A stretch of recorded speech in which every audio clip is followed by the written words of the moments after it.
So Toby Flood, the Leicester and England first choice now, fly half, joins us from sunny Leicester. And Toby, lots to talk to you about. We will talk a bit about rugby. It makes sense, as that's what you do.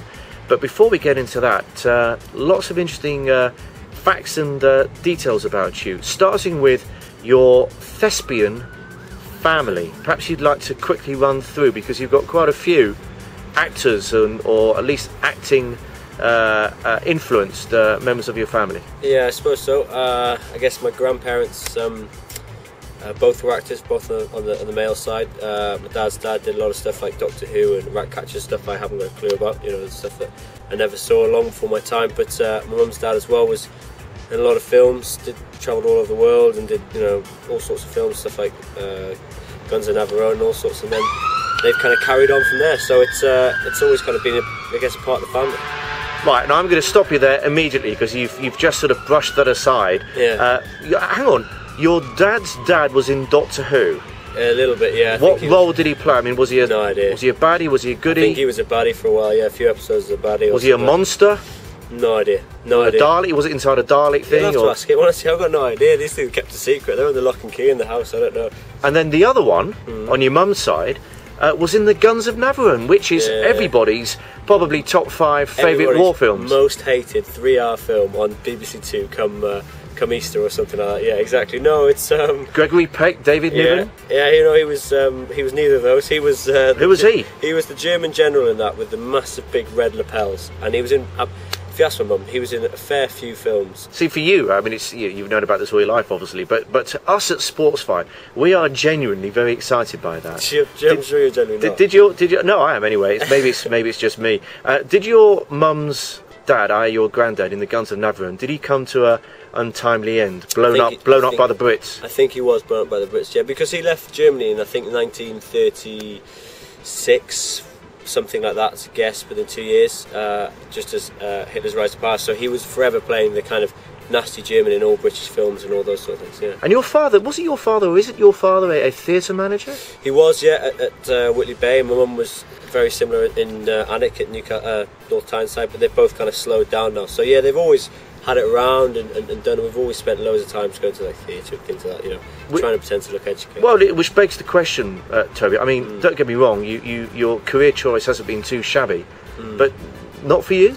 Well, I didn't really enjoy wearing tights. That was the problem. I think when I was about 8, they put me in at school. They put me in a tights and made me dress up like a pig. So that was kind of forever the end of any acting days. And I'll probably never live that moment of my life down. I think I'll always remember it as my most hated time, and forever that was the end of my act. All right, now other things, we'll move away from that before you top yourself. Now, I've only recently discovered Peep Show, but I gather that you are probably the #1 Peep Show fan ever, correct?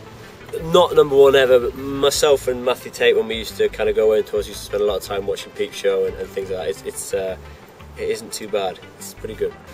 Now, the reason why I brought that up, apart from it's interesting in its own right, is that I reckon you'd produce quite an interesting peep show yourself, because you live with Mr. Dan Cole, don't you? I do. I'm Ben Peanut, yeah. And right now, maybe I'm being a little bit too sort of obvious with the tarring of your character, but you are a standoff.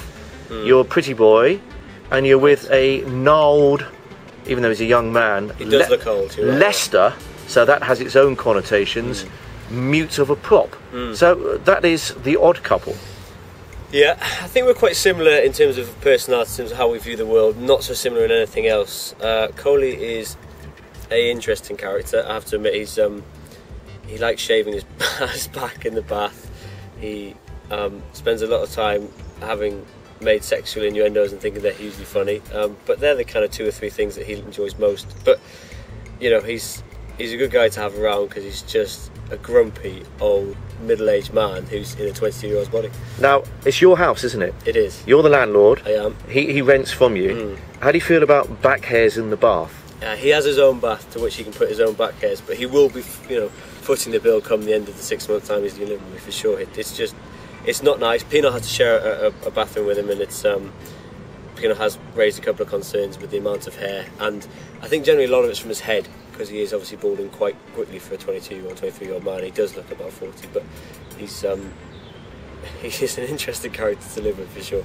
I think Pinar's more the wife of the family. He's the guy who's very, very clean. He's quite anal with everything that goes on and doesn't pay for anything. He's probably the wife of the family, because Dan kind of looks after him and takes him under his wing. But I think Dan would be the Kevin Perry kind of teenager. He's very surly, he gets grumpy, he mopes around the house and things like that, and he's everything you expect a guy to be around, and he spends a lot of time watching scrums. It's pretty much all he does. He gets on his laptop and watches scrums for about 3 hours. But having said all that, you actually like to while away your hours sitting having a coffee, preferably outside, with the sun on your head, with people like Dan Cole, with people like Boris Stankovic. I mean, props. Now, what on earth? Because every prop I know only talks about scrummaging. So what on earth why do you do it? Why do you sit listening to them sipping coffee? It's odd. I know. It used to be Meffin Davis, who's sadly just gone to Ospreys. He was a fantastic guy to have around. When I first started joining them for coffees, he would try and talk about slices and backs moves and things like that. But I just not that bothered. I prefer just listen to those guys chat on, and actually, after they've had their 20-minute chat, after the first coffee's finished, they'd start to talk about other things in life, and that's probably when they become humorous and good to listen to and good to chat with, because actually they've got a pretty good grasp on reality, and they're not up in the stars. They're pretty level-headed guys, and that's kind of why I like to spend time with those boys. Are you a frustrated prop, or are they frustrated standoffs? I think I'm a frustrated prop, yeah, because I've not heard them once ever talk about ever passing the ball, so that must be where I am.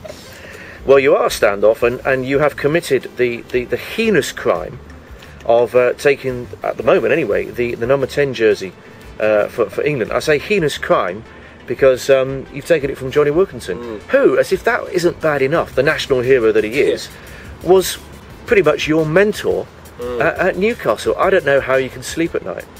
Yeah, it's difficult.